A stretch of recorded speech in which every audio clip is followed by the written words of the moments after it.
नमस्कार दोस्तों। आज एक बार फिर से अलिफ लैला की एक कहानी लेकर के आए हैं। कहानी का नाम है अली बाबा और 40 चोर।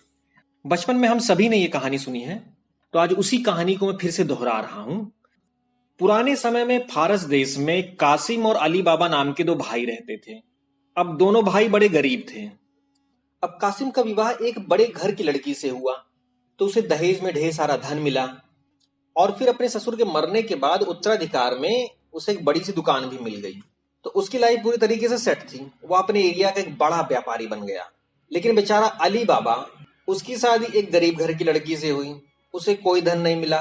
बेचारा वो गरीब का गरीब ही रहा। अब उसके पास केवल 3 गधे थे।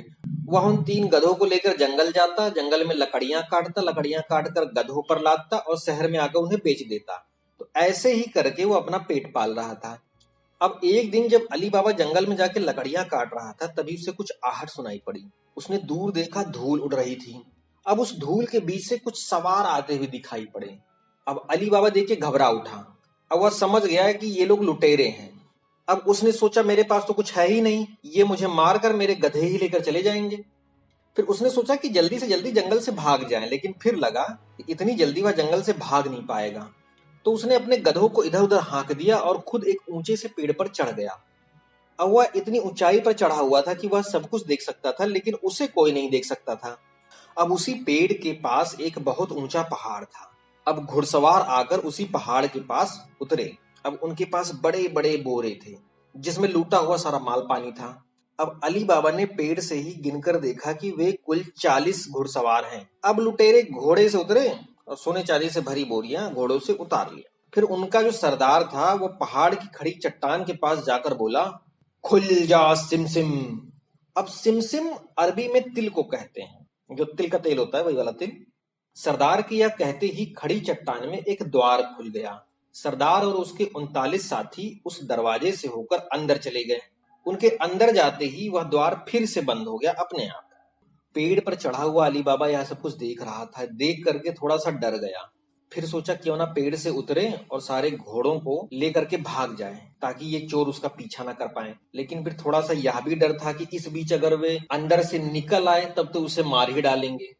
अली बाबा का सोचना ठीक ही था, क्योंकि थोड़ी देर में दरवाजा खुला और सारे लुटेरे बाहर आ गए। और सबसे अंत में सरदार निकला और निकल कर बोला, बंद हो जा सिमसिम। उसके यह कहते ही दरवाजा फिर से बंद हो गया और चट्टान पहले जैसी हो गई।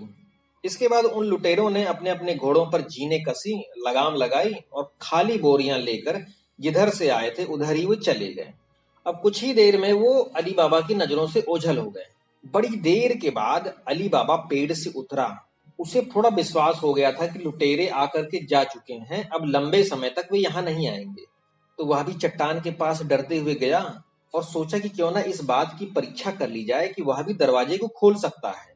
तो इसलिए उसने जोर से बोला, खुल जा सिमसिम। अब उसके यह कहते ही चट्टान में दरवाजा खुल गया। अली बाबा बड़ा खुश हुआ। अब वह गुफा के अंदर घुस गया तो उसने देखा कि गुफा बहुत लंबी, चौड़ी और साफ सुथरी है।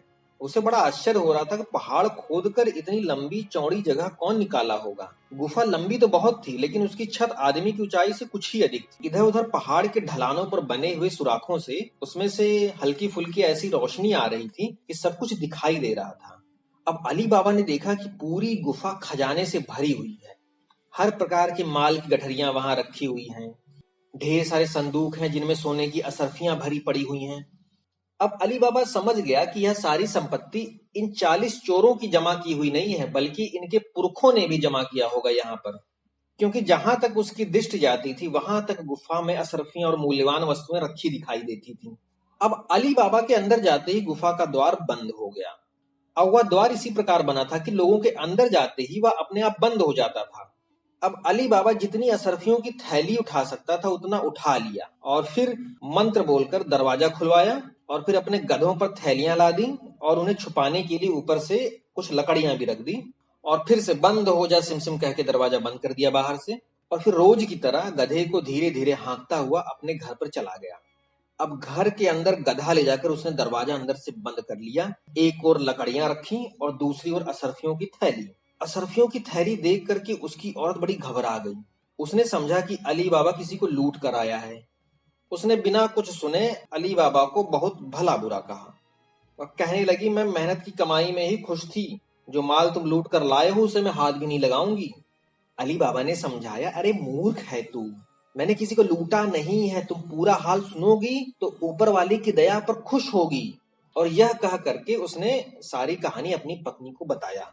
अब पूरी कहानी बता करके अली बाबा ने असरफियों की थैली उसके सामने पलट दी। असरफियों की चमक से उसकी पत्नी की आंखें चौंधिया गई। वह असरफियां गिनने लगी। अली बाबा ने कहा, तुम में बिल्कुल भी समझ नहीं है, यह असरफियां इतनी ज्यादा हैं कि शाम तक गिनती रहोगी तब भी गिन नहीं पाओगी। लेकिन उसकी पत्नी ने कहा, अच्छा मैं इन्हें गिनूंगी नहीं, लेकिन अंदाजा जरूर करना चाहती हूँ कि ये कितना है। मैं काम करती हूँ, मैं इन्हें तौल लेती हूँ। अब यह कह करके वह अली बाबा के बड़े भाई कासिम के घर गई और उसकी पत्नी से तराजू मांगने लगी। अब कासिम की पत्नी को बड़ा ताज्जुब हुआ कि इनके पास खाने भर को तो रहता नहीं है, तो इनके पास ऐसा कौन सा अनाज आ गया है कि जिसे यह तौलना चाहती है। तो यह जानने के लिए उसने तराजू के पलड़े में ऊपर नीचे थोड़ी सी मोम लगा दी, ताकि तौला जाने वाला अनाज थोड़ा बहुत चिपक जाए। अब अली बाबा की पत्नी तराजू लेकर घर पर आई और तौल कर उन्हें देखा कि कितना है। और उसके बाद अली बाबा ने आंगन में गड्ढा खोदा और उसमें सारी असरफियां दबा दी। अगले दिन अली बाबा की पत्नी जब कासिम के घर तराजू वापस करने गई तो जल्दीबाजी में उसने यह नहीं देखा कि तराजू के नीचे एक असरफी चिपकी रह गई है। अब वह तो तराजू देकर लौट आई, और उधर कासिम की औरत ने जब तराजू के नीचे असरफी चिपकी देखी तो उसे कुछ समझ नहीं आया। और फिर जब यह समझ आया कि तराजू में असरफियां तौली गई हैं, तो वह जलन की आग में जल उठी। साथ ही साथ वह इस बात पर भी आश्चर्य करने लगी कि अली बाबा जैसे गरीब लकड़हारे को इतनी अधिक असरफियां कहां से मिली कि उन्हें तौलने की जरूरत पड़ गई। शाम को जब कासिम दुकान बंद करके घर आया तो उसकी पत्नी ने उसे ताने के स्वर में कहा, तुम अपने को बड़ा आदमी समझते हो, तुम अली बाबा के मुकाबले कुछ नहीं हो। तुम असरफियां गिन कर रखते हो और वह तौल कर रखता है। कासिम को कुछ समझ नहीं आया, बोला, क्या बक रही हो। फिर उसकी औरत ने सारी घटना सुना दी कि कैसे तराजू मांगने के लिए अली बाबा की पत्नी आई थी और कैसे उसने मोम लगा करके उसको तराजू दिया था और ये तराजू के नीचे से असरफी चिपकी हुई मिली। अब कासिम को भी जलन के मारे पूरी रात नींद नहीं आई। अब दूसरे दिन तड़के ही उठकर अली बाबा के घर गया और बोला, भाई तुम लोग अपनी निर्धनता का बहाना क्यों करते हो, जबकि तुम्हारे पास अपार संपत्ति है। तुम्हारे पास इतनी असरफियां हैं कि उन्हें गिनने की तुम्हें फुर्सत नहीं है। अब अली बाबा को थोड़ा खटका हुआ, लेकिन उसने कहा, भैया मैं तुम्हारा मतलब नहीं समझा। सभी जानते हैं कि मैं निर्धन लकड़हारा हूँ। तो कासिम थोड़ा गुस्से से बोला, तुम मुझसे झूठ बोलने की कोशिश ना करो। यह देखो, इस प्रकार की अनगनत असरफियां कल तुमने तोली थी कि नहीं? उन्हीं को तोलने के लिए तो तुम्हारी औरत कल मेरे यहाँ से तराजू मांग कर लाई थी। अब यह कहकर उसने असरफी अली बाबा के सामने रख दी। अब अली बाबा को थोड़ा बहुत मामला समझ में आया कि क्या हुआ होगा। उसने अपने भाई को धीरे से घर के अंदर बुलाया, दरवाजा बंद किया और पिछले दिन की पूरी घटना उसने विस्तार पूर्वक सुना दी। अब सब कुछ सुनकर कासिम ने कहा, तुम्हारी बात से मालूम होता है कि डाकू 2-4 दिन तक वापस नहीं आएंगे, इसलिए अब तुम मुझे पूरी तरह यह बताओ कि वह जगह कहाँ है और उसकी पहचान क्या है। मुझे यह भी बताओ कि द्वार खोलने का मंत्र क्या है। अगर तुम नहीं बताओगे तो मैं तुम्हें चोरी के इल्जाम में धरवा दूंगा। अब अली बाबा ने बहुत मना किया, लेकिन अंत में कासिम के जिद करने पर विवश होकर उसे सब कुछ बता दिया। अब कासिम 10 खच्चर लेकर जंगल की ओर चल पड़ा। अब जल्दी ही उसे वह पहाड़ मिल गया। उसने अगल बगल देखा, चारों ओर सन्नाटा था। उसने हाथ फैलाकर बोला, खुल जा सिम सिम। अब उसका ऐसा कहते ही चट्टान एक ओर सरकी और दरवाजा खुल गया। कासिम बड़ा खुश हुआ, अपने खच्चरों को बाहर छोड़कर गुफा के अंदर घुस गया। उसके अंदर जाते ही दरवाजा बंद हो गया। अब कासिम ने इतनी दौलत देखी तो खुशी के मारे नाचने लगा। वह हर चीज को अच्छे से परख कर देख रहा था और उनका मूल्य तौलने लगा। यह चीज कितने की होगी, यह कपड़ा कितने का होगा। अब इस चक्कर में उसे बहुत देर हो गई और खुशी के मारे वह मंत्र ही भूल गया। अब वह सबसे कीमती सामान ढूंढ रहा था और बहुत देर के बाद उसने कीमती सामानों के 10 भारी भारी बोझ बना लिए। अब 10 बोझ को लेकर के जब वो दरवाजे के पास गया तो मंत्र भूल गया था। अब कभी वह कहता, खुल जा गेहूं, कभी कहता खुल जा जौ, कभी कहता खुल जा बाजरा, लेकिन दरवाजा बंद था, खुलता ही नहीं। अब तो उसकी जान सूखने लगी कि वह इस गुफा में ही भूखा प्यासा मर जाएगा। अब संयोग की बात है कि लुटेरे भी कहीं से लूट पाट करके उसी दोपहर को आ गए। उन्होंने गुफा के बाहर 10 खच्चर बंधे देखे तो उन्हें बड़ा आश्चर्य हुआ कि इन खच्चरों को यहाँ कौन लाया है। आसपास देखा तो कोई दिखाई नहीं पड़ा। अंत में उन्होंने खच्चरों की चिंता छोड़कर अपने साथ लाई हुई लूट की संपत्ति को गुफा में रखने के लिए उन्होंने सोचा। सरदार ने कहा, खुल जा सिम सिम, और यह कहते ही दरवाजा खुल गया। अब कासिम भी यह समझ ही गया था कि लुटेरे आ गए हैं। वह दरवाजा खुलते ही जान बचाने के लिए बाहर भागा, लेकिन डाकुओं ने उसे वहीं पर पकड़ लिया। वे उसे घसीटकर गुफा के अंदर ले गए और मारकर 4 टुकड़े कर दिए। अब चोरों को समझ ही नहीं आ रहा था कि इस आदमी को इस गुफा का भेद कैसे मालूम हुआ और उसने यह गुप्त दरवाजा कैसे खोला।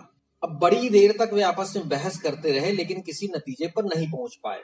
फिर उन लोगों ने तय किया कि इसकी लाश को गुफा के अंदर ही सड़ने दिया जाए, क्योंकि बाहर फेंकने से यह खतरा है कि औरों की निगाह पड़ जाएगी। तो उन्होंने दरवाजे के आसपास से इधर उधर कासिम के लाश के टुकड़े फेंक दिए और लूट का माल अंदर रखकर जल्दी से बाहर आ गए। अब कासिम के चक्कर में उन्हें ध्यान नहीं आया कि यहाँ पे असरफियां कुछ कम हैं। गुफा के बाहर आकर उन्होंने कासिम के खच्चरों को भी हाँक लिया। चोर कासिम के खच्चरों को भी साथ लेकर चले गए और आश्वस्त हो गए कि अब उनका भेद कोई नहीं जान पाएगा। अब जब रात हो गई, कासिम घर नहीं लौटा, तो उसकी पत्नी को बड़ी चिंता हुई। वह अली बाबा के पास गई। अब उसे इतना तो पता था कि कासिम और अली बाबा में कुछ बात हुई है और अली बाबा ने कासिम को कुछ बताया था। तो उसने अली बाबा से कहा, देवर जी, तुम्हारे भाई साहब 10 खच्चर लेकर न जाने कहाँ चले गए, अभी तक लौटे नहीं। मुझसे कहकर गए थे कि 2-3 घंटों में लौट आऊंगा। देर हुई तो मैंने दुकान पर भी पूछवाया था, वहां नौकरों ने बताया कि मालिक आज आए ही नहीं। अब रात हो गई, अभी तक वह आए ही नहीं। समझ में नहीं आता कि क्या करूं, किससे पूछूं। तुम ही कुछ पता लगाओ उनका। अब अली बाबा का माथा ठनका। उसे लगा जंगल में कहीं कुछ गड़बड़ हो गई है, लेकिन यह भाव उसने अपने ऊपर आने नहीं दिया और सामान्य भाव से कहा, भाभी तुम घबराओ नहीं, भैया होशियार आदमी है, कोई बच्चा नहीं है, किसी जरूरी काम से कहीं रह गए होंगे, सुबह तक आ ही जाएंगे। वैसे भी रात में उन्हें कहाँ तलाश किया जाएगा। अब कासिम की पत्नी निराश होकर घर लौट गई। अब वह रात भर अपने पति के लिए परेशान रही और चुपके चुपके रोती रही। अब वह बार बार स्वयं को धिक्कारती कि उसने अली बाबा के भाग्य से क्यों जलन की और क्यों उसने अपने पति को उकसाया। अब न जाने किस मुसीबत में उसका पति पड़ा होगा। अब जब सुबह हुई तो वह फिर से अली बाबा के पास गई और बोली, अरे तुम्हारे भाई साहब तो आए नहीं, कुछ पता लगाओ। तो अली बाबा ने उसे समझाया कि ठीक है, वह उनकी तलाश आज करेगा और अपनी भाभी को सांत्वना देकर घर भेज दिया। अब अली बाबा को भी समझ में आ गया कि कुछ गड़बड़ जरूर हुई है। फिर अली बाबा अपने 3 गधों को लेकर के जंगल गया और उसी पहाड़ के पास पहुंचा। वहां उसे कुछ हल्के हल्के खून के धब्बे दिखाई पड़े। बाहर 10 खच्चरों में से एक भी नहीं था। अब अली बाबा को विश्वास हो गया कि कासिम के साथ कुछ बुरा हुआ है। इधर उधर देख करके उसने कहा, खुल जा सिम सिम। अब गुफा का दरवाजा खुल गया। अली बाबा गुफा में गया और दरवाजा फिर से बंद हो गया। अब अंदर जाते ही अली बाबा एकदम से चौंक पड़ा।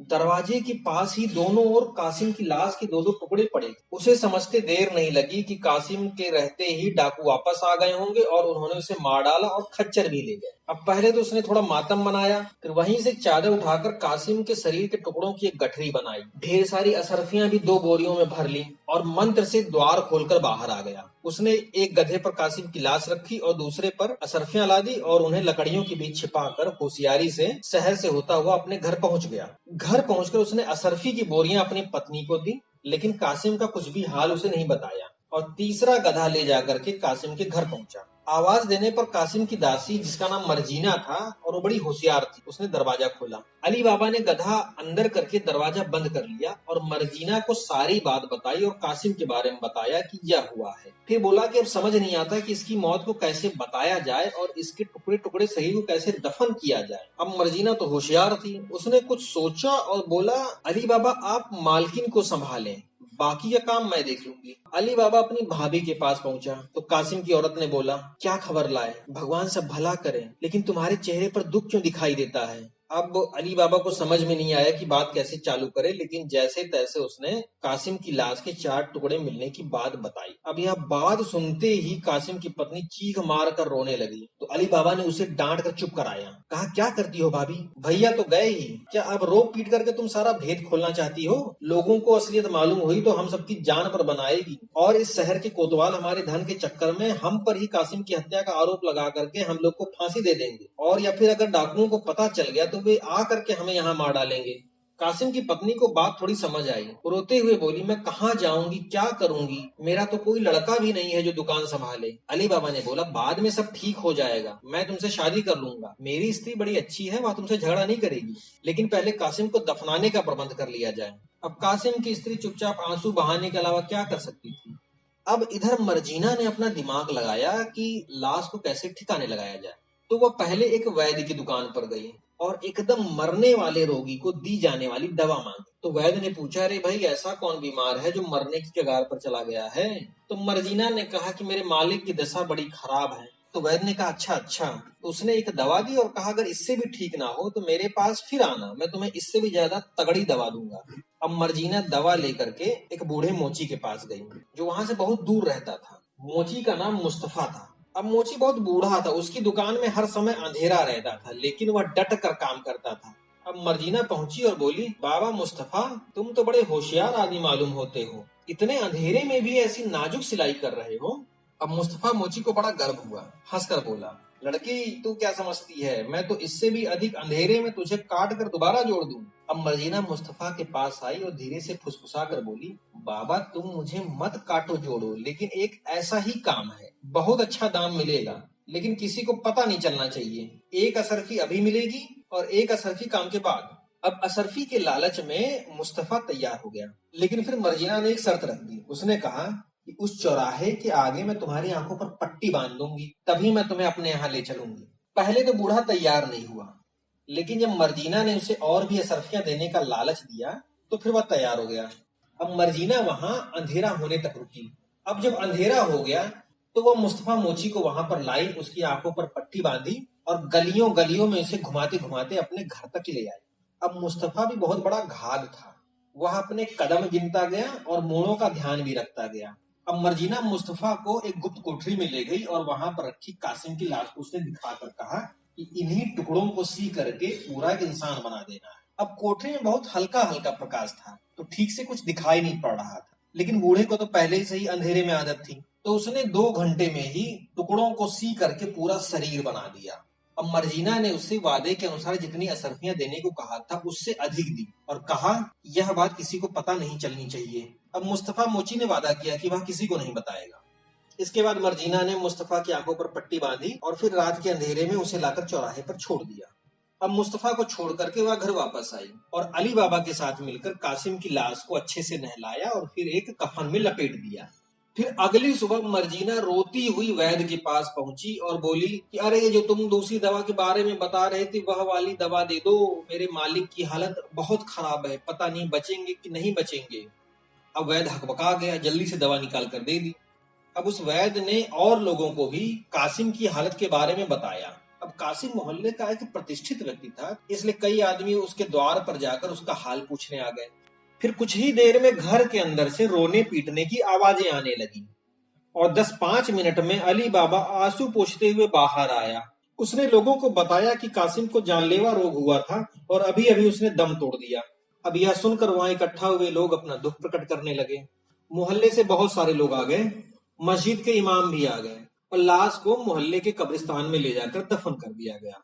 मस्जिद के इमाम ने जनाजे की नमाज पढ़ी और इस तरह कासिम की बीमारी से स्वाभाविक मृत्यु की बात पूरे मोहल्ले में मशहूर हो गई। और इसके बाद अली बाबा ने 40 दिन तक घर में बैठकर अपने भाई के लिए रस्म के अनुसार शोक किया और फिर चहल्लुम के बाद वह अपने बड़े भाई के घर में, जो कि स्वभावतः काफी लंबा चौड़ा था, वहां पर आ गया और उसकी पत्नी और अपने एकमात्र पुत्र के साथ वहीं रहने लगा। अब जब मातम की मुद्दत खत्म हुई तो अली बाबा ने अपनी विधवा भाभी के साथ निकाह कर लिया और अली बाबा का पुत्र, जो किसी व्यापारी के साथ व्यापार का काम सीख चुका था, कासिम की दुकान को संभालने लगा और अली बाबा के घर में आराम से रहने लगा। और इधर गुफा में ये हाल हुआ कि 2-4 दिन बाद लुटेरे जब फिर से गुफा में आए तो उन्हें यह देख के बड़ा घोर आश्चर्य हुआ कि जिस आदमी को उन्होंने मारा था उसकी लाश के टुकड़े गायब हैं। अब जब उन्होंने ध्यान दिया तो देखा कि असरफियों के ढेर में से 4-5 बोरियां भी कम हैं। अब डाकुओं ने सोचा कि यह बड़ी बुरी बात है, इस मरे आदमी के अलावा भी कोई और आदमी है जो इस गुफा का भेद जानता है, वही आदमी लाश के टुकड़े उठा ले गया है और यहाँ का धन भी। अब स्पष्ट है कि वह आदमी उस मरे हुए आदमी का कोई संबंधी ही होगा, लेकिन जब मरे हुए आदमी का कुछ पता नहीं तो उसके संबंधी का पता कैसे चले। अब डाकुओं के सरदार ने कहा, भाइयों, हाथ पर हाथ धरकर बैठने से काम नहीं चलेगा। जो आदमी हमारा भेद जानता है वह हमारे और हमारे पुरखों का जमा किया हुआ सारा धन लूट कर ले जाएगा। हम में से यहाँ कोई रह भी नहीं सकता और अगर कोई रहेगा भी तो हमारा भेद खुल जाएगा। अब तुम लोगों में से जो सबसे होशियार हो वह शहर में जाकर मोहल्ले मोहल्ले घूमकर पता लगाए कि कौन है वह आदमी अभी हमें सिर्फ यही जानने की जरूरत है कि कौन आदमी टुकड़े टुकड़े करके मारा गया है और दफन हुआ है। बाकी काम बाद में देखा जाएगा। अब जो भी यह पता लगाएगा उसे लूट के हिस्से के अलावा भी भारी इनाम दिया जाएगा, लेकिन यह भी शर्त है कि अगर वह असफल हुआ तो उसे मार दिया जाएगा। बहुत सोच विचार के बाद एक डाकू ने इस काम का बीड़ा उठाया और वह शहर में गया और मोहल्लों में टोह लेता रहा। फिर भी उसे कुछ पता नहीं चल पा रहा था। अब संयोग से वह मुस्तफा मोची के पास पहुंचा। अब मुस्तफा को अंधेरे में काम करते हुए देखकर डाकू ने ऐसे ही पूछ लिया कि अरे बाबा, तुम तो बड़े होशियार हो, इतने अंधेरे में भी सिलाई कर लेते हो। अब अपनी तारीफ सुनकर मुस्तफा फूलकर चौड़ा हो गया, अपना वादा भूल गया और बोला, अरे यह भी कोई काम है। कुछ दिन पहले मैंने इससे भी अंधेरे में एक लाश के 4 टुकड़ों को सीकर एक पूरा शरीर बना दिया था। अब डाकू के कान खड़े हो गए। अब ताज्जुब दिखाते हुए बोला, कटे आदमी को तुमने कैसे सिल दिया और क्यों सिया? अब मुस्तफा को अपनी गलती का एहसास हो गया। बोला, भाई मैंने गलती से तुम्हें यह बात बता दी है। मैंने इस बात को गुप्त रखने का वादा किया है। अब मैं तुम्हें इस बारे में कोई बात नहीं बताऊंगा। मैं तुमसे कोई बात ही नहीं करूंगा। डाकू ने झट से एक असरफी मुस्तफा के हाथ में रख दी और बोली, इस बात को मैं बिल्कुल नहीं पूछूंगा बाबा। तुम सिर्फ यह करो कि मुझे वह मकान बता दो जहाँ तुमने लाश के टुकड़े सिए थे। अब मुस्तफा एकदम घबरा उठा।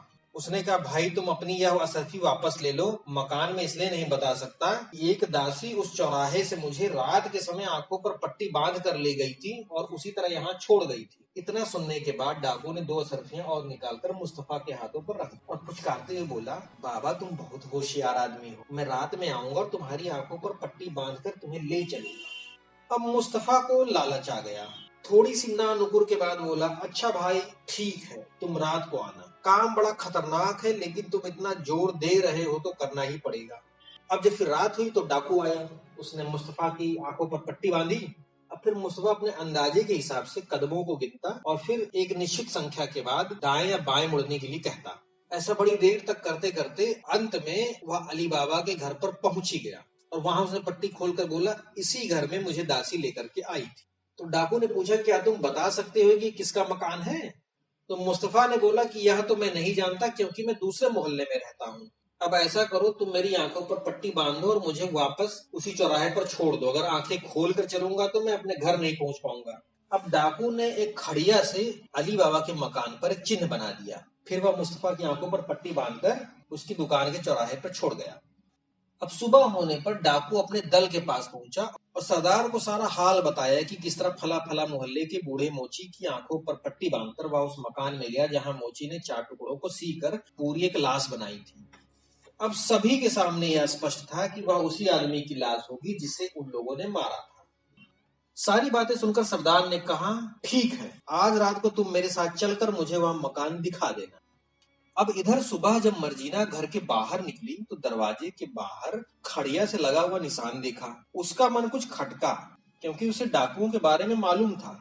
उसने कुछ सोचा, फिर एक खड़िया लेकर के आसपास के 10-15 मकानों पर ठीक वैसा ही निशान बना दिया जैसा उसके मकान पर बना हुआ था। अब जब रात को जासूस डाकू अपने सरदार और 2-4 साथियों के साथ वहां आया तो देखा कि कई मकानों पर वैसे ही निशान बने हुए हैं। अब जासूस डाकू यह देखकर बहुत परेशान हुआ। वह उस मकान को पहचान ही नहीं सका जिस पर उसने निशान लगाया था। उसने कसमें खा खा कर कहा कि मैंने एक ही दरवाजे पर निशान लगाया था और मैं बिल्कुल नहीं जानता कि दूसरे दरवाजों पर निशान कैसे बन गए। कुल मिलाकर यह हुआ कि वो उस घर को पहचान नहीं पाए। फिर सरदार अपने सभी साथियों को लेकर जंगल गया और पहले ही घोषित की गई शर्त के अनुसार उस जासूस डाकू को मृत्युदंड दे दिया गया। अब असल में डाकू जितने निर्मम और लोगों के लिए होते हैं उतने ही निर्मम वे अपने साथियों के लिए भी होते हैं, और ऐसे मौके पर इस बात का ख्याल भी नहीं करते कि उनका कोई साथी उनके प्रति अब तक कितना वफादार रहा है।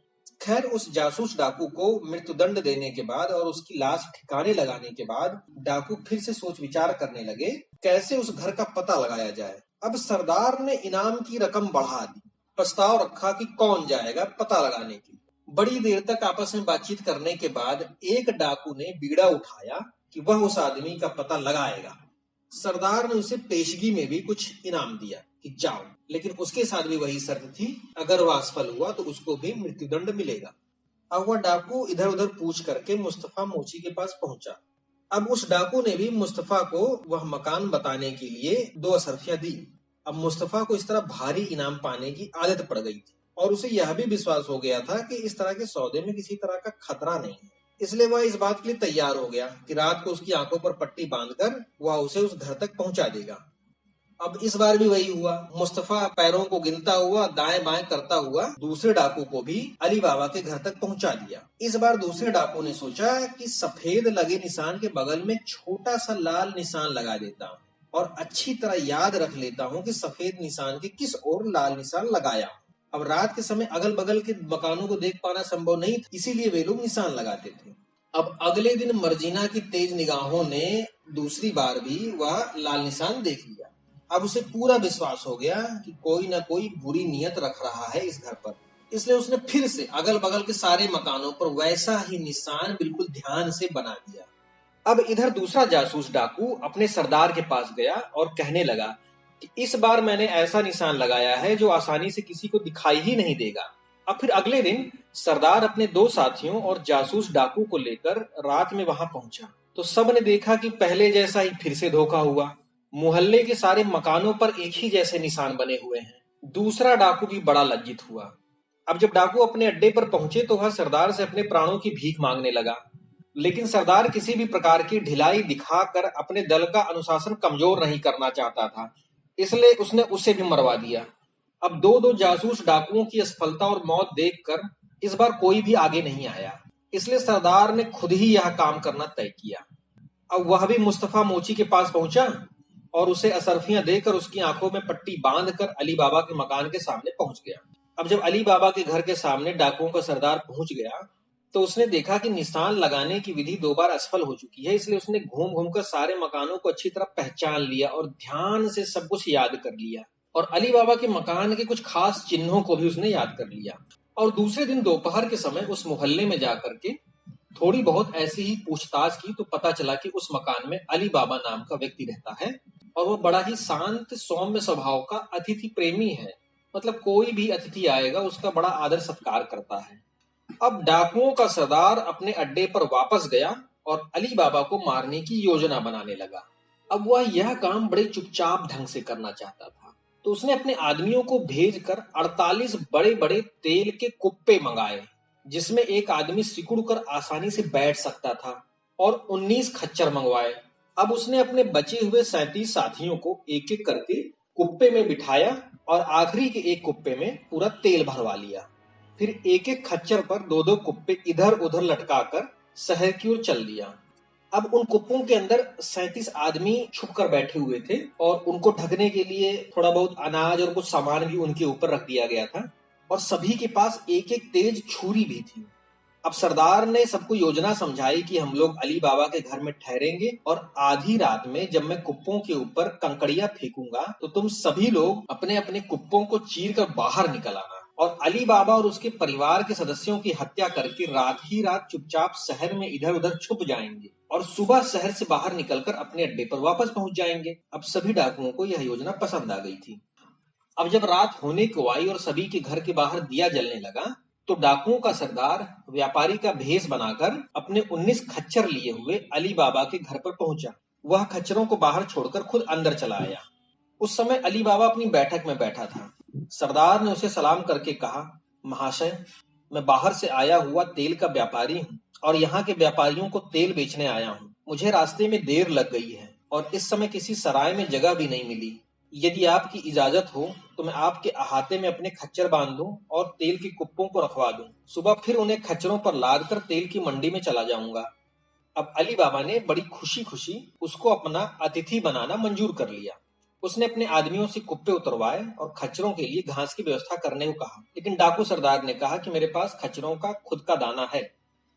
अब अली बाबा डाकुओं के सरदार को बदले हुए भेष में पहचान नहीं पाया। उसने कहा, आप मेरे साथ भोजन करिए और आपके लिए मैं बाहर की ओर एक कमरा खाली करवा देता हूँ, आप उसी में सोएं। फिर उसने मर्जीना से कहा कि भाई मेहमान आए हैं, इनके लिए अच्छा खाना पकाना और कल सुबह मैं हमाम में नहाना चाहता हूँ, इसलिए मेरे नौकर अब्दुल्ला को मेरे एक नए कपड़े का जोड़ा निकाल कर दे देना और साथ में नहाने से पहले मैं काढ़ा पीना चाहता हूँ, इसलिए तुम रात में ही वह चढ़ा देना ताकि सुबह अच्छी तरह वह तैयार हो जाए। मर्जीना ने कहा, आप निश्चिंत रहें, सारी चीजें हो जाएंगी। अब डाकुओं के सरदार ने सोचा कि एक नींद ले लेता हूँ क्योंकि आधी रात के बाद तो जागना है ही। अब इधर अली बाबा ने मर्जीना को जो काम सौंपे थे, मर्जीना उन कामों को करने लगी। जैसे कि सबसे पहले अली बाबा के लिए कपड़े निकालकर अब्दुल्ला को दे दिए। फिर वह काढ़ा चढ़ाने की तैयारी करने लगी। अब संयोग से उसी समय रसोई के दिए का तेल खत्म हो गया। अब घर में जलाने के लिए तेल था नहीं। अब वह परेशान होने लगी। तो फिर नौकर अब्दुल्ला ने कहा कि अरे रो क्यों रही हो, व्यापारी के इतने सारे कुप्पे रखे हैं, किसी में से थोड़ा सा तेल निकाल लो, व्यापारी को क्या पता चलेगा। मर्जीना ने कहा फिर तू ही तेल ले आ। अब्दुल्ला करना नहीं चाहता था। बोला मुझे तो सुबह जल्दी उठकर मालिक के साथ हमाम को जाना है, मैं तो सोने जा रहा हूँ, तुम ही तेल निकाल लाओ। ऐसा कहकर अब्दुल्ला चला गया। अब मर्जीना एक कटोरा लेकर तेल निकालने के लिए एक कुप्पे के पास पहुंची। अब उसके पैरों की आहट सुनकर उसके अंदर छुपे डाकू ने समझा कि सरदार आया है। उसने धीरे से पूछा, समय हो गया क्या सरदार? अब आवाज सुनकर मर्जीना चौंक गई, लेकिन थोड़ी देर में उसने अपने होशो हवास को दुरुस्त किया और फिर अपनी आवाज को भारी करके बोली, अभी नहीं। फिर वह सभी कुप्पों के पास गई। जहां उससे सभी ने वही सवाल किया, उसने वही जवाब दिया। सिर्फ एक कुप्पे में उसे ऊपर तक तेल भरा हुआ मिला। अब मर्जीना जल्दी से गई और एक बड़ी भट्टी में आग जलाकर उसके ऊपर घर की सबसे बड़ी देग रख दी। देग मतलब भगोना। फिर कई बार जाकर उसने धीरे धीरे चुपके से कुप्पे का सारा तेल उस बड़े भगोने में डाल दिया। अब जब तेल पूरा खौल गया तो उसने एक बर्तन से खौलता तेल लेकर एक एक करके सभी कुप्पों में डाल दिया ऊपर से। अब वे डाकू सांस घुटने से पहले ही अधमरे थे। खौलता तेल ऊपर से गिरा तो बेचारे तड़प तड़प कर मर गए, उनकी चीख भी तेज नहीं निकल पाई। अब यह सब करके मर्जीना अपना काढ़ा बनाने लगी। अब आधी रात को डाकुओं का सरदार उठा और अपने कमरे से ही बाहर रखे कुप्पों पर कंकड़ियां फेंकना शुरू किया, लेकिन किसी कुप्पे में कोई हरकत ही नहीं हुई। उस चांदनी रात में सब कुछ दिखाई दे रहा था। अब सरदार ने समझा कि डाकू सो गए होंगे। वह झुंझलाता हुआ उठा और धीरे से दरवाजा खोलकर अहाते के अंदर गया और कुप्पे को ठोकर मारकर डाकू को जगाना चाहा, लेकिन फिर भी कोई हरकत नहीं हुई। तो फिर उसने कुप्पा खोलकर अंदर झांक कर देखा। उसे तेल और जले हुए मांस की गंध आने लगी। उसने कुप्पे का पूरा मुंह खोला और अंदर हाथ डालकर देखा तो अंदर जला और मरा हुआ साथी निकला। वह हड़बड़ाकर दूसरे कुप्पों के पास भी गया। सभी में उसने यही हाल देखा कि डाकू जले और मरे पड़े। उसने यह भी देखा कि एक जो तेल का कुप्पा था वह पूरा खाली है। वह समझ गया कि किसी ने उसी के तेल से उसके साथियों को मार डाला है। अब वह अपने भाग्य को कोसने लगा, सर पटकने लगा। कहाँ वह यह सोचकर आया था कि अली बाबा को मारकर अपना धन सुरक्षित करेगा, यहाँ तो उसका उल्टा हो गया, पूरा दल ही खत्म हो गया। अब डाकू सरदार बड़ी देर तक जड़वत वैसे ही सिर पर हाथ धरे बैठा रहा। फिर लेकिन जल्दी उसने खुद को संभाला। अब उसके लिए अपनी जान बचाना जरूरी था। दल तो धीरे धीरे फिर भी बन जाता है। अब वह दरवाजा खोलकर नहीं जा सकता था क्योंकि उसमें ताला लगा हुआ था, इसलिए वह दीवार पर चढ़ा और बाहर सड़क पर कूद गया।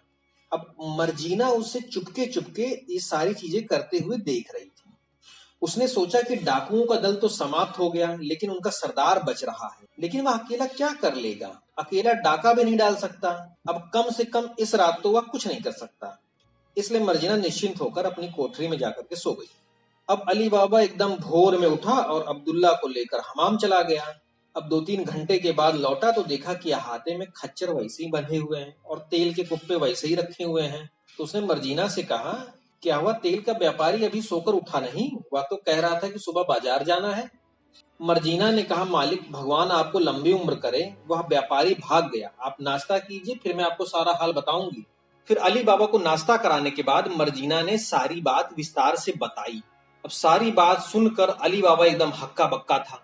मर्जीना बोली, उन 48 कुप्पों में से सिर्फ एक में ही तेल था और बाकी में डाकू छुपे हुए थे। वह व्यापारी उनका सरदार था।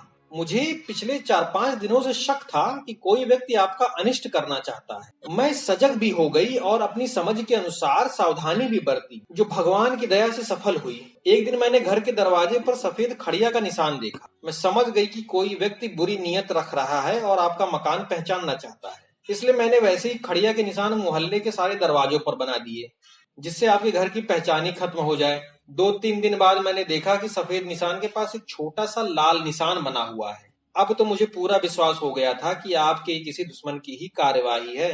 अब शहर में तो आपको कोई दुश्मन हो नहीं सकता था, इसलिए मैंने सोचा कि यह जरूर गुफा वाले डाकू ही होंगे जो आपके पीछे पड़े हैं। मैंने मोहल्ले के सारे घरों के दरवाजों पर सफेद निशानों के पास वैसे ही लाल निशान बना दिए। इस तरह दूसरी बार भी मैंने उनकी योजना असफल कर दी। अब मैंने उस समय आपसे इसलिए कुछ नहीं कहा कि आप उस समय मेरा विश्वास करते ही नहीं। बेकार में और लोगों में बात फैल जाती और यह भी संभव है कि डाकुओं को आपका घर जल्दी मालूम हो जाता। लेकिन मेरी चुप्पी के बावजूद भी डाकुओं ने किसी तरह इस घर का पता लगा लिया और सरदार अपने 33 साथियों को तेल के कुप्पों में छुपा कर यहाँ पर ले आया। और जैसा कि आपने बताया था कि वे संख्या में 40 थे, तो मालूम होता है कि जासूसी असफल होने पर इन लोगों ने अपने 2 साथियों को मार डाला होगा, वरना वह 20 खच्चर लाता और उन पर अपने 39 साथी लाता। अब मुझे उस व्यापारी की असलियत जिस तरह पता चली, समझिए वह भगवान की ही कृपा थी। जब आपने मुझे काढ़ा बनाने के लिए कहा तो मैंने पहले संदूकों से कपड़े का जोड़ा निकालकर अब्दुल्ला को दे दिया और उसी समय इत्तेफाक से रसोई का तेल खत्म हो गया। अब्दुल्ला ने सुझाव दिया कि व्यापारी के कुप्पों से थोड़ा तेल निकाल लिया जाए। अब जब मैं कटोरा लेने गई तो कुप्पे से आवाज आई। तब सारी बात मैं समझ गई कि यह डाकू आपको मारने आए हैं और मेरी आंखों के सामने ही आधी रात में वह डाकुओं का सरदार घर की दीवार फांद कर भागा। अब खतरा टलने पर ही मैं जाकर सोई। अब अली बाबा कुछ देर तक हक्का बक्का सब कुछ सुनता रहा, फिर बड़ी कृतज्ञता के साथ बोला, मर्जीना, तू केवल कहने को दासी है, लेकिन काम तूने अपनों से भी बढ़कर किया है। मेरी समझ में नहीं आता कि मैं तुझे क्या इनाम दूं, लेकिन अभी तो मेरी यह भी समझ में नहीं आ रहा है कि इन लाशों और खच्चरों और कुप्पों का क्या करूं। तो फिर मर्जीना ने सुझाव दिया, मालिक, सरदार के पास अधिक से अधिक 2 साथी और बचे होंगे। अभी तत्काल उनसे कोई खतरे की संभावना नहीं है। इस समय आप घर के सभी नौकरों को बुलाकर यहीं आंगन में एक बड़ा गड्ढा खुदवाएं, फिर नौकरों को बाहर काम पर भेज दें। उसके बाद हम सब मिलकर कुप्पों से लाशें निकालकर इस गड्ढे में भर देंगे और गड्ढे के ऊपर मिट्टी डालकर दबा देंगे। अली बाबा को उसकी राय पसंद आई। उसने नौकरों से एक बड़ा सा गड्ढा खुदवाया, फिर नौकरों को काम से बाहर भेज दिया, फिर उन लाशों को मर्जीना के साथ गड्ढे में डालकर गड्ढा बंद कर दिया और फिर एक एक करके सारे कुप्पे और खच्चर बाजार में बिकवा दिए। अब डाकुओं का सरदार अपने अड्डे पर तो लौट आया, लेकिन उसे चैन नहीं था। उसका सारा दल खत्म हो गया था। उसे फिर से छुटमुट लूट मार करके धीरे धीरे अपना दल तैयार करना पड़ेगा। और साथ ही अली बाबा भी अभी जिंदा था, जो उसके सारे खजाने का रहस्य जानता था और कभी भी आकर उसका खजाना लूट सकता था। वह अंदर ही अंदर प्रतिशोध की आग में जलता रहा। उसके कई दिन इसी उलझन में बीते। फिर कई दिन बीतने पर डाकुओं का सरदार यह सोच करके शहर में वापस आया कि अली बाबा 37 लाशों को छुपा नहीं सकेगा और संभव है कि लोग इतने लोगों की हत्या के अपराध में उसे मृत्युदंड दे दें। इसलिए वह एक सराय में ठहरा और एक भटियारे से शहर का समाचार पूछने लगा। अब भटियारों को शहर के समाचार सुनाने में बड़ा मजा आता था, लेकिन जैसा समाचार डाकुओं का सरदार सुनना चाहता था वैसा भटियारा उसे सुना नहीं रहा था। तो डाकुओं का सरदार 2-4 और सरायों में जाकर इसी तरह टोह लेने लगा, लेकिन उसे यह कहीं भी नहीं सुनाई पड़ा कि बादशाह ने अली बाबा को 37 आदमियों के मारने के अभियोग में गिरफ्तार किया और उसे मृत्युदंड दिया। अब डाकुओं का सरदार यह तो समझ गया कि अली बाबा देखने में ही केवल सीधा साधा है, लेकिन वास्तव में बड़ा बुद्धिमान है।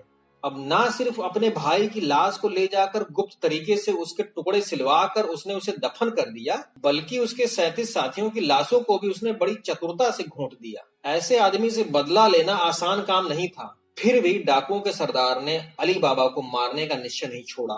उसने सोचा कि इस आदमी को मारने के बाद ही वह नए दल का संगठन करेगा। जब उसने अच्छे से पता लगाया तो मालूम हुआ कि अली बाबा कासिम के घर पर ही रहता है, लेकिन उसका जो बेटा है वह अपने पुराने घर में रहता है और अपने दिवंगत चाचा की दुकान चलाता है। अब डाकू सरदार ने सोचा कि पहले उसके बेटे को ही फांसा जाए, तो उसने कासिम की दुकान के सामने वाली दुकान खरीद ली और उसमें अपना व्यापार का सामान रखकर बैठ गया और व्यापार करने लगा और अपने नाम को लोगों को बताया कि मैं ख्वाजा हसन हूँ। अब चूंकि दुकानें आमने सामने थी तो अली बाबा के बेटे और ख्वाजा हसन में दोस्ती बढ़ने लगी। अब कुछ ही दिन में ख्वाजा हसन उसके बेटे का प्रिय मित्र बन गया। वह उसे अपने घर बुलाता, तरह तरह से दावतें देता, तरह तरह की कहानियां सुनाता और इधर उधर की बातें करके सरदार ने जान लिया कि उसके बेटे को गुफा के खजाने के बारे में कुछ भी नहीं मालूम। अब अली बाबा बीच बीच में अपने बेटे को देखने के लिए दुकान पर जाया करता था। अब एक दिन अली बाबा के बेटे ने अली बाबा से कहा कि पिताजी, एक नया व्यापारी ख्वाजा हसन मेरा गहरा मित्र हो गया है। वह कई बार मुझे अपने घर ले जाकर भोजन करा चुका है। मैं भी उसे अपने यहाँ भोजन पर बुलाना चाहता हूँ, लेकिन मेरा घर इतना छोटा है कि उसमें दावत का ठीक से प्रबंध नहीं हो सकता, इसलिए अगर आपकी इजाजत हो तो मैं आपके अच्छे घर में उसकी दावत का इंतजाम कर दूं। अली बाबा ने कहा, हाँ हाँ क्यों नहीं, कल शुक्रवार है, बाजार बंद रहेगा, तुम घुमाते घुमाते उसे शाम को यहाँ ले आना, मैं उसकी दावत का प्रबंध करके रखूंगा, मर्जीना अच्छा भोजन तैयार कर देगी। तो फिर अगले दिन शाम को अली बाबा का बेटा डाकू सरदार को टहलाते टहलाते अली बाबा के मकान पर ले आया। अब डाकू को तो पहले ही पता था कि वह क्या करने जा रहा है, तो वह अली बाबा की हत्या की तैयारी करके आया था। और फिर जब डाकुओं का सरदार अली बाबा से मिला तो अली बाबा उसके बदले हुए भेष से उसे पहचान नहीं पाया। अली बाबा ने कहा कि आपसे मिलकर मुझे बड़ी प्रसन्नता हुई, मेरे बच्चे ने आपकी बड़ी प्रशंसा की है, मालूम हुआ कि जितना प्यार मैं उससे करता हूँ उससे अधिक आप करते हैं। अब डाकू सरदार ने बड़ी विनम्रता दिखाते हुए कहा, अरे यह इतने सभ्य और सुशील हैं कि इन्हें कौन नहीं प्यार करेगा, इनकी नौजवानी ही है, लेकिन इनकी बुद्धिमानी, व्यवहार कुशलता और गंभीरता बड़े बड़ों से भी अधिक है। क्यों ना हो, यह पुत्र तो आप जैसे ही सज्जन का है। अब इसी तरीके से उन लोगों के बीच में बातचीत चलती रही और बातचीत होने के बाद डाकुओं के सरदार ने कहा कि अच्छा ठीक है, मैं घर चलता हूँ। तो अली बाबा ने कहा कि आप क्या कह रहे हैं, बगैर खाना खाए आप यहाँ से कहाँ जाएंगे, बल्कि आज रात आप मेरी कुटिया के ही मेहमान रहिए, यहीं सोइए। अब मैं जानता हूँ कि यहाँ आपको मेरे घर जैसा आराम नहीं मिलेगा, लेकिन फिर भी मैं आपकी मेहमान नवाजी करना चाहता हूँ। अब डाकुओं का सरदार मन ही मन बड़ा खुश हुआ, तो भी बनावटी लहजे में बोला, अरे ऐसी बातें करके आप मुझे लज्जित कर रहे हैं, आपके यहाँ किस चीज की कमी है, लेकिन मेरी भी कुछ मजबूरियां हैं, मैं अपने घर के अलावा कहीं और नहीं खाता। इसका कारण यह है कि मुझे एक ऐसा रोग है जिसमें नमक बिल्कुल नहीं खाया जाता। तो फिर अली बाबा ने कहा, अरे इसमें क्या मुश्किल है, मैं अभी आपके लिए बगैर नमक के भोजन का प्रबंध कर दूंगा। फिर अली बाबा अंदर आकर मर्जीना से कहा कि हमारा एक मेहमान आया है, उसको एक ऐसा रोग है जिसकी वजह से वह नमक नहीं खा सकता, तो इसके लिए कुछ ऐसा बनाओ जिसमें नमक ना हो और स्वादिष्ट भी हो। अब मर्जीना उस समय तो कुछ नहीं बोली, पर जब अली बाबा चला गया तो वह पर्दे के पीछे से ही छुप कर उस आदमी को देखने लगी कि यह कौन आदमी है जो नमक नहीं खाता और इतना बड़ा रोग लेकर यहाँ तक पैदल चला आया है। जब उसने देखा तो उसे थोड़ा शक हुआ, उसने आंखों को और पैना करके देखा तो वह पहचान गई कि यह तो वही दुष्ट डाकू सरदार है जो कुछ महीने पहले तेल का व्यापारी बनकर उसके यहाँ ठहरा था। मर्जीना ने कुछ सोचा और फिर उसके लिए खाना बनाया, और जब वह खाना परोसने के लिए उसके पास पहुंची तो उसने देखा कि डाकू अपने कपड़ों में पैनी छुरी छुपाए हुए है। अब वह समझ गई कि वह नमक इसलिए नहीं खा रहा है कि जिसका नमक खाया जाता है उसे अपने हाथों से मारना जघन्य नैतिक अपराध होता है। पिछली बार तो उसके साथी हत्या करते, इसलिए उस बार उसने नमक से परहेज नहीं किया था। अब मर्जीना ने मन ही मन तय किया कि इससे पहले यह डाकू अली बाबा को मारे, उससे पहले ही यह उसे मार डालेगी। अब जब सभी लोग खाना खा चुके और उठने लगे तो मर्जीना अब्दुल्ला के साथ झट से आई और वहां पर सुगंधित मदिरा की सुराही रख दी और 3 प्याले रख दिए। अब डाकू सरदार इस चक्कर में था कि जब घर के नौकर खाना खाकर सो जाएं तो अली बाबा का काम तमाम करके घर की दीवार फांदकर भाग जाए, लेकिन मर्जीना की निगाहें बड़ी तेज थीं। वह थोड़ा बहुत आंखों से डाकू के भाव समझ गई थी कि उसका इरादा क्या है। उसने नौकर अब्दुल्ला से कहा कि तुम दफ अच्छा बजाते हो, अब मालिक के मेहमान आए हैं तो उनके सामने भी कुछ अपना कमाल दिखाओ, तुम दफ बजाओ, मैं नृत्य करूंगी और ये मदिरा का आनंद लेंगे। अब अब्दुल्ला इस बात के लिए तुरंत राजी हो गया। अब पहले तो डाकू सरदार ने ना नुकुर किया, लेकिन अली बाबा ने उससे बार बार कहा कि अरे हमें भी तो कुछ मेहमान नवाजी करने दीजिए, तो वह मान गया। अब कुछ देर के बाद वे सभी मुख्य कक्ष में आ गए। अब अब्दुल्ला गाने बजाने वाला कपड़ा पहन रखा हुआ था और उसके हाथ में दफ था, और मर्जीना नृत्यांगना की पोशाक में थी। उसने सर पर रेशमी पगड़ी रखी हुई थी, कमर पर सुनहरा पटका बंधा हुआ था जिसमें एक छुरी खोसी हुई थी। अली बाबा ने जब इशारा किया तो अब्दुल्ला ने दफ बजाना चालू किया और मर्जीना ने नृत्य करना चालू किया। अब डाकू सरदार बड़ी मजबूरी से वहां बैठा हुआ था। अब मर्जीना ने तरह तरह के नाच दिखाए। अब्दुल्ला भी कलाकार था, उसने मस्त होकर दफ बजाया। नाच गाने से खुश होकर अली बाबा और उसके बेटे ने दोनों को एक एक असरफियां इनाम में दी। डाकू सरदार को भी एक एक असरफी इनाम में देना पड़ा। अब जब मर्जीना को लगा कि डाकू अब नाच गाना बंद करने के लिए कहने वाला है तो उसने तय किया कि अगर अभी डाकू को ना रोका गया तो फिर यह हत्या कर दे। तो मर्जीना ने कहा, सरकार, अब मैं आप लोगों को अपना सबसे अच्छा और अंतिम नाच दिखाऊंगी। यह छुरी का नाच कहलाता है और इस देश में मेरे अलावा इसे और कोई नहीं जानता। आप लोग इसे देख करके बड़े प्रसन्न होंगे। अब यह कहकर मर्जीना ने कमर से छुरी खींच दी। छुरी बड़ी पैनी थी, मोमबत्तियों के प्रकाश में एकदम चमचमा रही थी। फिर उसने एकदम तेज नाच शुरू कर दिया। अब छुरी को वह बड़ी तेजी से घुमाते हुए ऐसा दिखाती थी कि वह अपने दिल में छुरी घुसेड़ रही हो। फिर यह उसने 5-6 बार अब्दुल्ला के साथ किया। कभी अपने हृदय तक छुरी की नोक ले जाती तो कभी अब्दुल्ला के हृदय तक। अब इस नाच में मेजबान मेहमान सभी आनंदित हो रहे थे। फिर मर्जीना नाचते नाचते अली बाबा के पास पहुंची और उसके हृदय के ऊपर भी छुरी की नोक छुआई। 2 बार अली बाबा के साथ यही खेल दिखाया। फिर 2 बार अली बाबा के बेटे के साथ यही दिखाया। फिर वह नाचते नाचते डाकू के पास गई। वह डाकू सरदार के हृदय के पास भी छुरी ले जाकर छुआती और फिर वापस खींच लेती। अब डाकुओं का सरदार भी अली बाबा और अली बाबा के पुत्र की तरह निश्चिंत होकर बैठा रहता। 2-3 बार ऐसा करने के बाद मर्जीना ने इस बार पूरी ताकत से छुरी डाकू सरदार के हृदय में घुसेड़ ही दी। डाकू सरदार एकदम सन्न रह गया। अली बाबा और उसका बेटा भी भौचक्का रह गया। डाकू सरदार कुछ क्षण तक तड़पा और फिर अंत में ठंडा हो गया। अली बाबा को लगा जैसे सदमा लग गया। थोड़ी देर के बाद जब सदमे के बाहर आया तो चीखा, मर्जीना ये तूने क्या किया? अतिथि को मार डाला, मेरे सिर पर मित्रघात का ऐसा कलंक लगा दिया। बता तुझे कौन सा दंड दूं? अब मर्जीना ने कहा, थोड़ा शांत हो जाइए। जो दंड का भागी था उसे दंड मिल गया और यह भगवान ने आपकी रक्षा की है। यह आपका मित्र नहीं है, परम शत्रु है। आप 2-2 बार देख करके भी इस डाकू सरदार को नहीं पहचान सके। अगर मैं ना होती तो इसके हाथों आप मारे जाते। मुझे इसके नमक ना खाने से संदेह हुआ था और मैंने देख लिया कि यह अपने कपड़ों में क्या छुपाए हुए है। यह देखिए। यह कहकर उसने डाकू सरदार का कपड़ा हटाकर छुपी हुई छुरी को दिखाया। मर्जीना ने कहा, जो काम यह तेल का व्यापारी बनकर नहीं कर पाया वह यह ख्वाजा हसन बनकर करना चाहता था और आज यह आपकी हत्या किए बगैर जाता नहीं यहाँ से। अब अली बाबा को सारी बात समझ आई। अब अली बाबा ने उठकर मर्जीना को गले लगा लिया और बोला, तूने मेरी कई बार जान बचाई है। मैं तेरे एहसान का बदला नहीं चुका सकता, फिर भी जो कर सकता हूँ वह करूंगा। मैं तुझे इसी छड़ से दासत्व से मुक्त करता हूँ। मैं तुझे अपनी बहू बनाना चाहता हूँ। यह कहकर अली बाबा ने अपने बेटे से पूछा कि क्या तुम्हें प्रस्ताव स्वीकार है? अली बाबा के बेटे ने खुशी खुशी हामी भर दी। फिर चारों ने मिलकर डाकू सरदार की लाश को बड़ी होशियारी से मकान के अंदर ही गड्ढा खोदकर गाड़ दिया कि किसी को पता न चले। अली बाबा ने अब्दुल्ला को भी भारी भरकम इनाम दिया। कुछ दिनों के बाद मर्जीना के साथ अली बाबा के बेटे का निकाह बड़ी धूमधाम से हुआ और कई दिनों तक नाच गाना होता रहा। और फिर जब कुछ महीने बीत गए तो अली बाबा ने अपने बेटे को डाकुओं के छुपे हुए खजाने का हाल विस्तार से बताया। वह उसे वहां ले गया और गुफा का द्वार खोल करके दिखाया। फिर उसके बाद वे कई दिनों तक पता लगाते रहे कि कोई डाकू बचा है या नहीं। अब जब कई महीनों तक उन्हें किसी घोड़े के टापों के निशान आसपास नहीं दिखाई पड़े और खजाने में भी कोई घटत बढ़त नहीं दिखाई पड़ी तो वे समझ गए कि अब कोई भी डाकू नहीं बचा है। तो वे धीरे धीरे करके खजाना छुपाकर अपने घर में लाते रहे और गुफा को धीरे धीरे खाली कर दिया। और फिर उसके बाद अली बाबा की कई पीढ़ियों ने बड़े सुखी से अपना जीवन व्यतीत किया।